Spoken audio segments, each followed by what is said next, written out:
नमस्कार साथियों, मैं मनीष भारती संस्कृति आईएएस प्लेटफॉर्म पर आप सभी का स्वागत करता हूं। साथियों, चुनावी दंगल के इस कार्यक्रम में हम नए एपिसोड के साथ आ गए हैं और इस कार्यक्रम को जैसा आप लोगों का प्रेम मिल रहा है वह हमें बहुत अच्छा लग रहा है। हमें भी मेहनत करने का और ज़्यादा मन कर रहा है। यह जो आज का कार्यक्रम है, ये मुद्दा है, यह आपके डिमांड पर ही है। आप में से ही बहुत सारे लोगों का मैंने मैसेज देखा कि आप कुछ बातें जानना चाह रहे हैं। ये अच्छी बात है कि आप हमें मैसेज करके बता रहे हैं कि और किस टॉपिक पर आपको बातें चाहिए, हमसे आप चाहते हैं कि हम आपसे जुड़े।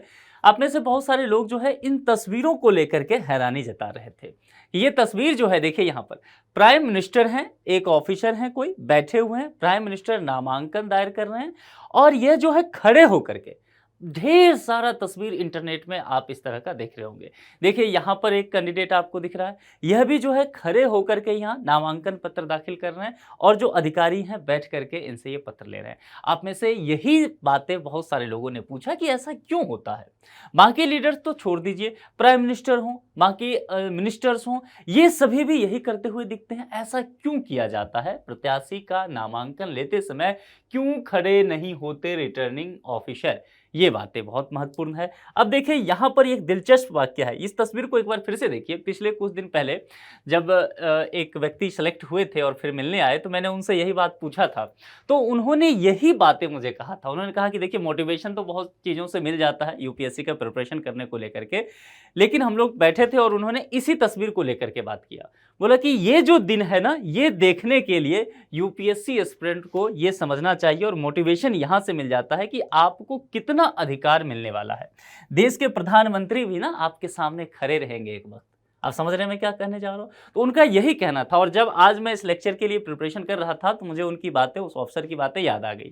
ठीक है, तो ये बातें क्यों होता है, ये निश्चित तौर पर आप लोगों ने बहुत दिलचस्प प्रश्न किया है। देखिए होता क्या है कि जब भी कोई उम्मीदवार नामांकन करने जाता है तो नामांकन प्रक्रिया जो भी होता है उसको फॉलो करता है। ठीक है, अपना डिटेल्स वगैरह फिल करता है और वहाँ के जो रिटर्निंग अधिकारी होते हैं उनके पास अपना नामांकन पत्र वह जमा करते हैं। एक हर जगह एक रिटर्निंग अधिकारी चुनाव आयोग के द्वारा वह दिया जाता है। ठीक है, और इसके साथ ही वे दस्तावेज स्वीकारते हैं, सभी चीजों को देखते हैं। इन सभी प्रोसेस में आप देखेंगे यहाँ पर ये जो रिटर्निंग ऑफिसर हैं ये बैठे रहते हैं, ये कभी आपको खड़े नहीं दिखेंगे। यहाँ पर भी देखिए राहुल गांधी हैं, ठीक है, और यहाँ पर इनकी माता श्री हैं सोनिया गांधी, और ये भी जो दे रहे हैं नामांकन पत्र, ये महिला अधिकारी देख रहे हैं, यहाँ पर ये बैठे हुए हैं। ये इस तरह की तस्वीरें सोशल मीडिया पर काफी चलती है और लोग कहते हैं कि दरअसल लोकतंत्र की जो ताकत है ना, और खास करके जो सिविल सर्वेंट की ताकत है, वह इन तस्वीरों के माध्यम से अच्छे से समझा जा सकता है। अब ये क्यों किया जाता है इसको समझिए। अब कोई भी, जैसे मैंने प्राइम मिनिस्टर का भी दिखाया आपको, अन्य पार्टी के अध्यक्ष का दिखाया, बड़े लीडर का दिखाया, कोई भी लीडर रहे कोई फर्क नहीं पड़ता है, वो रिटर्निंग ऑफिसर बैठे रहते हैं, वो खड़े होकर के ही अपना पत्र देते हैं। इसकी वजह एक बात समझ लीजिए, जैसे ही चुनाव आयोग के द्वारा चुनाव की प्रक्रिया की घोषणा कर दी जाती है, ठीक है, और जैसे ही ये कहा जाता है कि अब एमसीसी लागू हो गया है, मॉडल कोड ऑफ कंडक्ट, यानी कि आदर्श आचार संहिता, इसके साथ ही इस बात की पुष्टि कर दी जाती है, रिटर्निंग अधिकारियों की तैनाती कर दी जाती है, उन्हें यह गाइडलाइंस दे दिया जाता है कि किसी भी प्रत्याशी के साथ जो है आप भेदभाव नहीं करेंगे। अब भेदभाव का क्या कहने का तात्पर्य है यहाँ पर, यानी कि आप ये नहीं समझेंगे कि अमुक व्यक्ति जो है प्राइम मिनिस्टर है और अमुक व्यक्ति जो है कोई लीडर है या कोई निर्दलीय उम्मीदवार है। नहीं, सभी के साथ एक जैसा ट्रीट करेंगे। ये इलेक्शन कमीशन ऑफ इंडिया का गाइडलाइंस होता है और इन्हें कहा जाता है कि आप जो है उन्हें वीआईपी ट्रीटमेंट मत दीजिएगा। समझिए, यह स्पष्ट तौर पर इन्हें निर्देश दिया जाता है इन अधिकारियों को कि आप इन्हें वीआईपी ट्रीटमेंट नहीं दीजिएगा।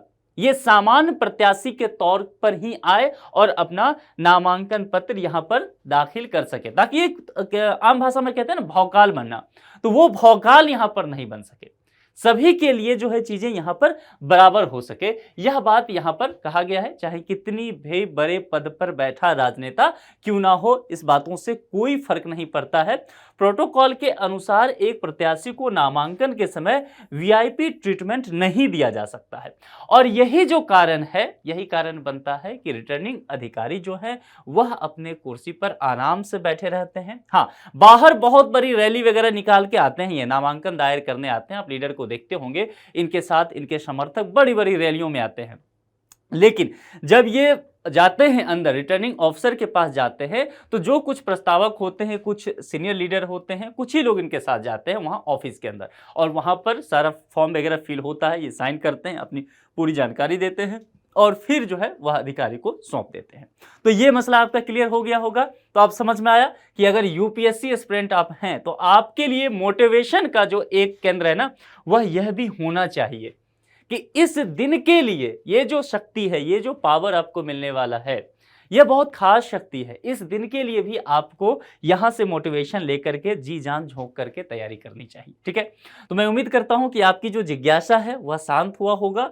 और भी यदि आप किसी मुद्दे पर चाहते हैं कि कोई चुनाव से संबंधित मुद्दा हो, जैसा कि 18वीं लोकसभा को देखते हुए हम लोग विभिन्न टॉपिक ला रहे हैं, तो आपकी और कुछ डिमांड है तो कमेंट बॉक्स खुला है, आप वहां लिख दीजिए। संस्कृति आईएएस का टेलीग्राम चैनल आप ज्वाइन करना चाहते हैं और ये पीडीएफ सब चाहते हैं कि आपको मिल जाए, तो टेलीग्राम चैनल का जो लिंक है इस वीडियो के डिस्क्रिप्शन बॉक्स में दिया गया है। डिस्क्रिप्शन बॉक्स में जाइए, वहां से आप टेलीग्राम चैनल को ज्वाइन कर सकते हैं, व्हाट्सएप चैनल को भी ज्वाइन कर सकते हैं।